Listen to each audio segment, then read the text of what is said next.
So my first question has to do not with the Coast Guard. It has to do with your retirement. You talk about what you're doing, and what you were doing is volunteering, and you were donating blood. How long did you do that, and how often did you give blood? I think you could give it every month. I couldn't give blood in the Coast Guard because if we gave blood, we couldn't fly for 3 days. We didn't have enough pilots to do that. So when I retired from flying, I started giving blood.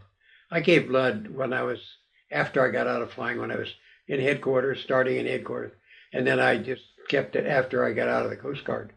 I gave blood uh, until I got to be probably 80 or 85 or so.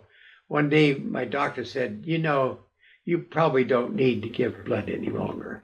I mean, you should be able to get blood from the younger people. They shouldn't have to be taking it out of 80 or 90-year-old guys. My doctor convinced me I had to just give up. Did you know anybody personally that needed a lot of blood transfusions? I did blood transfusion for Jamie's mother. She had shoulder operations, knee operations, and her standard line was, I've got so much aviator blood in me. Every time an airplane goes over, I feel uncomfortable. That's good.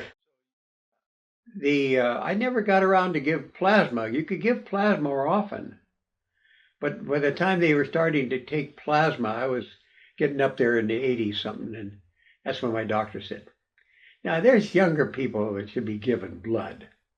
But just because you're eager to help people, that doesn't mean that you should be giving your blood. Although I think it's known fact that if you give blood, your system just makes new.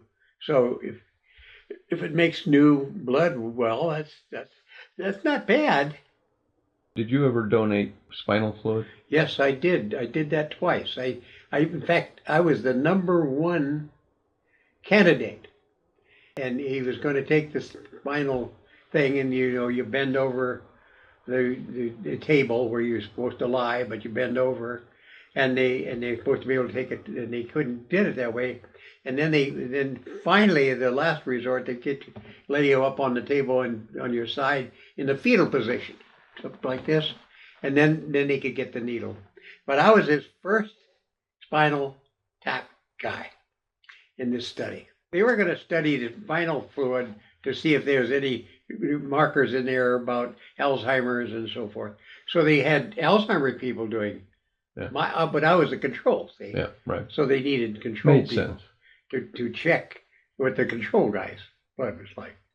They have their own main study where they're studying Alzheimer's.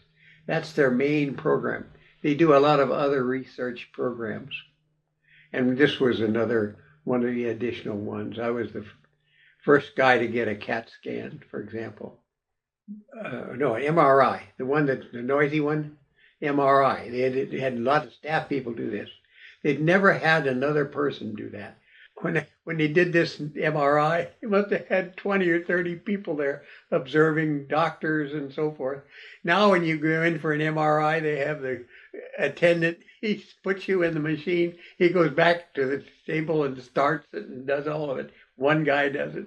But on that one, my biggest problem now today is laying flat. Because they have to lay flat to go in there. And I'm not too sure I could do some of those now. Did you do any others? I did a number. I did the stem cell thing, where they take a sample of your blood or a skin sample or something to get your stem cell. They wanted my stem cell because I represented this old guy, 90-something. I think I did it 2 or 3 years ago, so I was 92 or 3 years old.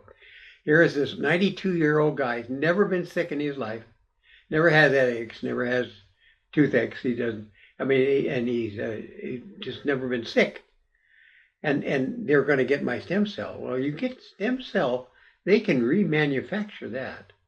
But mine, as they point out, yours is rather unique because here you got this unbelievably, we got a record on you about 30 some years of memory the same every year. That's what the letter says. No apparent change since last year. I did other studies, though. I did a lot of studies for VA, and that about that same time.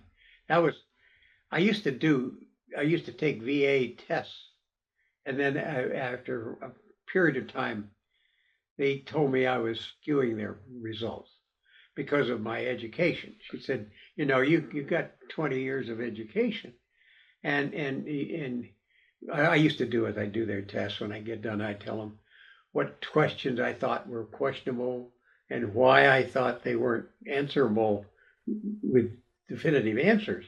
If you answered one way, it meant this. If you answered that way, it meant that. And neither one of those would apply. You couldn't even answer it well. It's just a poor question.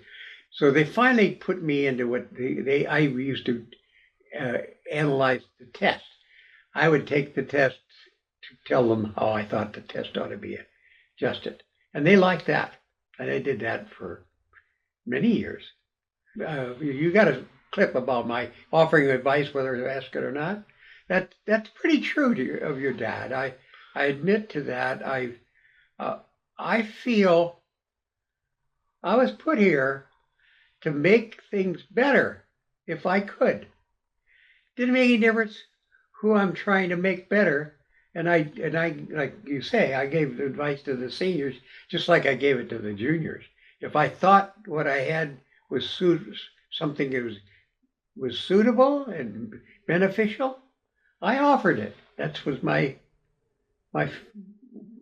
way I went in life.